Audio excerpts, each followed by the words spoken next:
150 वर्ष बाँच्नु छैन गुरु। जति वर्ष बाँच्छु म मेरी रानीसँगै बाँच्छु। हे मनुष्य, मैले कसरी सम्झाउँ? तपाईँको भाग्य मैले हेरिसकेको छु। विवाह नगरिकन तपाईँको भाग्य खोल्नेवाला छैन। गुरुजी, म त बिहे गर्नु तयार नै छु, रानी पनि तयार छिन्। तर के गर्नु, मेरो घरकै मान्छेले मान्दैन। घरको के कुरा गर्नु, मेरो आमाले नै मान्दैन। राजा जस्तो नाम त्यस्तै राजयोग परेको छ। राजा अलिकति भगवानको आराधना धर्म कर्मतिर पनि अलिकति लाग्नु पर्यो कि।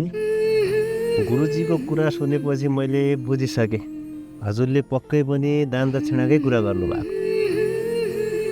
तर के गर्नु, अहिले मसँग पनि खासै पैसा छैन। अहिले खातै चल। बिहे भएपछि चाहिँ म तपाईँलाई जसरी भए पनि खुसी बनाउँला गुरुजी। अहिले म लाग्छ है। हे मनुष्य, मैले कसरी सम्झाउँ?